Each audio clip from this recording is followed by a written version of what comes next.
Hey everyone, Ronan here. Today we have a different kind of video. This is more of a discussion video in terms of how I perceive the DLC. Is it actually a 10 out of 10?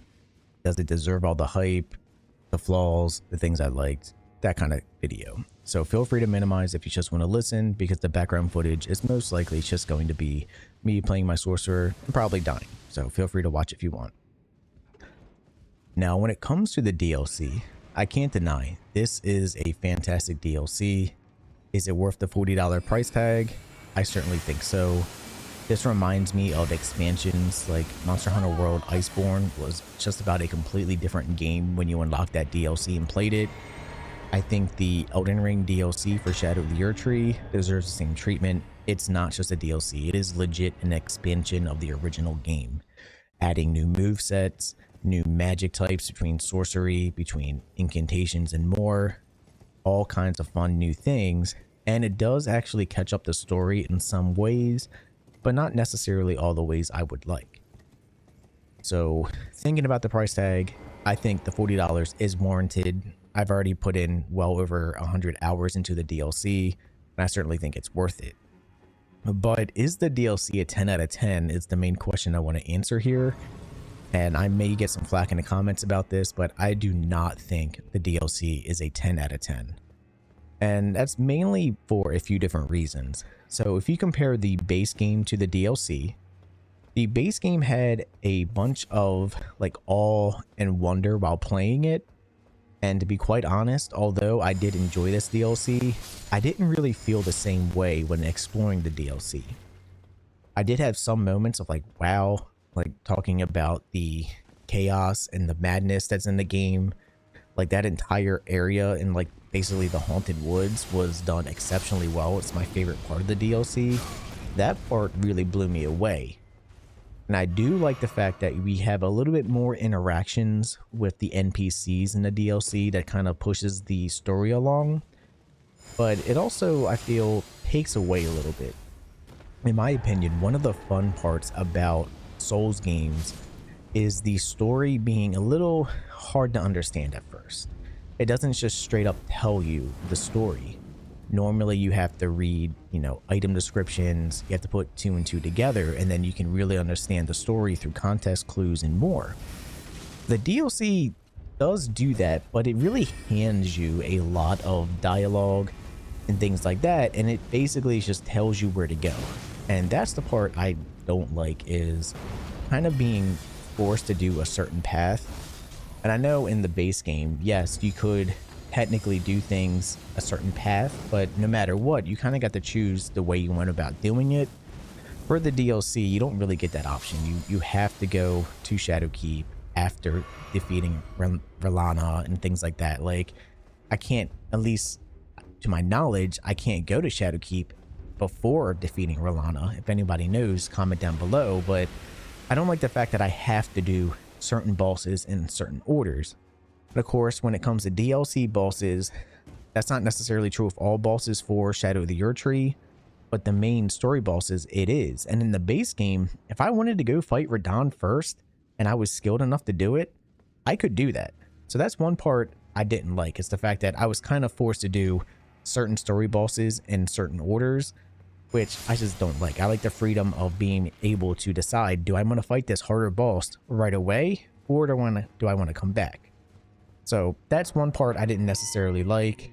I didn't really like that I was forced in the story to follow certain paths. I do like there was more character like interaction. Ansbach, for example, him talking about Moog and his backstory, I really loved that. I thought it was really nice to get a lot of backstory and just revelations in general from information in the base game we never had before. But I think it was done in a, I don't want to say a poor way, but I think because, from, if I remember correctly, Miyazaki stated that the story for Shadow of the Erdtree was already written at the same time they had the base game. And it feels like that for sure is true, but it also makes me wonder, why was it done like this? Like, there could have been so many more cool lore revelations in the base game without the need of the DLC. The DLC really feels like it tries putting a closure on basically information we haven't had before, which isn't necessarily a bad thing, but it also feels forced. Take into example, looking at the end of the base game, if you went with the Madness path. You have Melina at the end with the cool alternative ending telling us we will have destined death. I wanted to see that so bad in the DLC. And I understand timeline-wise, the DLC certainly takes place before the ending of the original like base game in Elden Ring.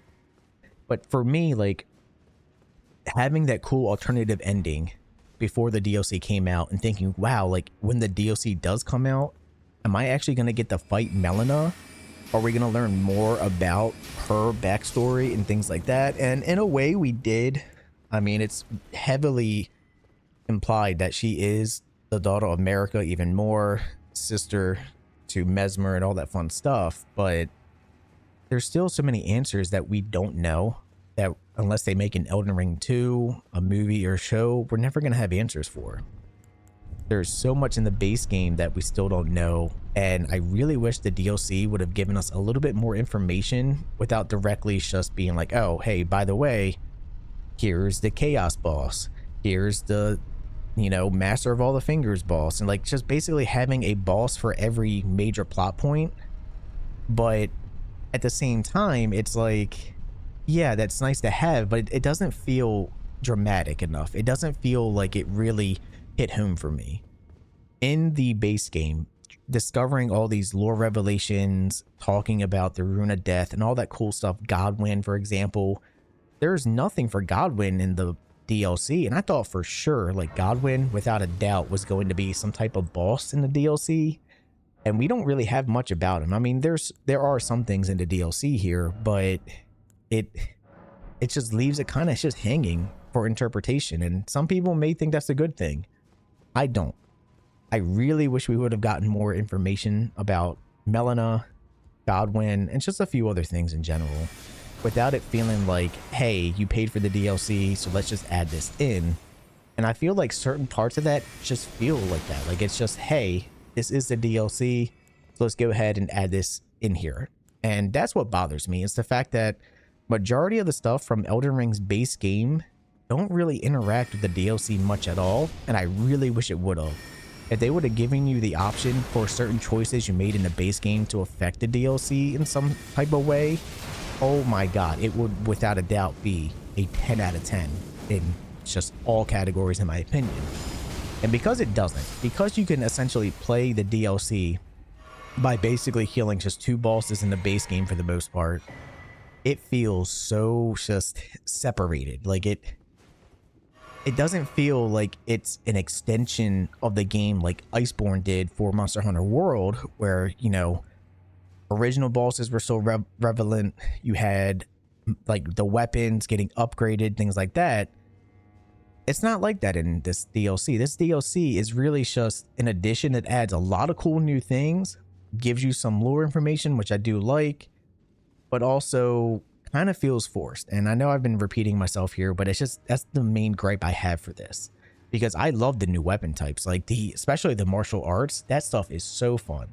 The new spells are really cool, though I'm really upset we didn't get any new cold sorceries. That feels kind of like a letdown, but the new spells in general are really cool. I like them a lot as well. And just some of the other little like lore tidbits there that fit in naturally, I really like. It's the lore that feels forced, that doesn't flow naturally, that I really dislike. Now, when it comes to visuals, you know, the art style for Elden Ring and Shadow of the Erdtree, in my opinion, is second to none. I think it looks phenomenal. I absolutely love it. It really gives you a sense of exploration that you do have from the base game, but I don't have that sense of awe. And maybe that's because I spent, you know, like, I don't even know how many hours. I think I'm at like the 700 hours in Elden Ring in total now. So maybe I just have numbness to that feeling since I played it so much. At the same time, though, paying $40 for a DLC like this, I really expected more when it came to being blown away. So I'm sure plenty of you are going to disagree with me here, but I really just think this game and the DLC could have been so much more, and I really wish it would have been. My favorite weapons from the DLC, without a doubt, are probably going to be the fist weapons. Like, I just love dry leaf arts. They're so cool. But that's like my main selling point. If they didn't add the new weapon types, I think this DLC would have been, I don't want to say a flop, but it would have been significantly less. The weapons really carry the DLC in my opinion. Like, they add so much new fun combos for PvP, PvE, and more. So I really, really hope they continue, if they ever make an Elden Ring 2, that they take the ideas from the DLC that worked well and continue that into whatever next game they have. But I really want more out of the story. I really, really do. And it's the story that really bothers me. Spoiler warning, I'm going to talk about the final boss here. So if you don't want that spoiled, then click off the video.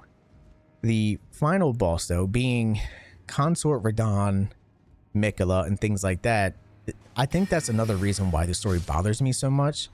It's the fact that in the base game, you know, things are confirmed for sure. Like, there's a lot of interpretation you have to do storyline wise. And then just the way Radahn was handled and everything else, it just feels like, I don't know, like such a letdown. And maybe that's because I expected, you know, Godwyn to be the final boss and things like that, because it just seemed like it would fit with what happened with his soul and his body. But having it be Radahn, having Miquella have little to no clues that he was going to have Radahn as a consort in the base game, and all of a sudden it's like, hey, here's all this new information. We kind of hinted at it, but not really. Like, it's just, I don't know, it feels off to me. And the final fight was phenomenal. It is very challenging, and it took me well over, like, I stopped counting after 50 attempts, so I'm not sure where number I got it from, but when I finally killed that boss, it did feel amazing, because it was a very tough fight. Some people might say it was a little too tough, but once you understand parry timing, when to dodge roll and things like that, or just jump and things like that, it was a lot easier than I expected. But it's also, you know, fighting the boss for probably like 5 hours straight. So, but yeah, the final boss I think was a letdown, and the DLC, it's just, it didn't really fulfill what I wanted out of the DLC. I wanted answers for a bunch of different things, and the answers we got, I don't know, it just doesn't feel good. It just feels like the mystery of Elden Ring and everything with its lore, having the answers kind of just given to us like this, rather than being able to piece things together, feels off to me. And I didn't like that. So because of that, I can't give the DLC a 10 out of 10. And I may be biased because I really wanted a Melina boss fight with Destined Death and all that cool stuff with her lore and everything else in between. But, you know, we didn't get it. We didn't really get more about Godwyn. We did get more lore revelations about the dragons, which I did really like, and I thought that was really cool. But it just felt, I don't know. I felt like for a DLC, for them to add all these lore revelations here, it doesn't seem correct. It feels like a lot of this stuff just felt forced into the DLC in order to give us answers, and that's the issue that I had. Anyway, I've been talking probably for like close to 14 minutes now. I'm not sure where I'm at in this video, so hopefully you made it to the end. If you agree with me, let me know in the comments down below. If you disagree, let me know in the comments down below as well. Either way, I'm Ronan. Thanks for watching, and yeah, these were just my raw thoughts. See you next time.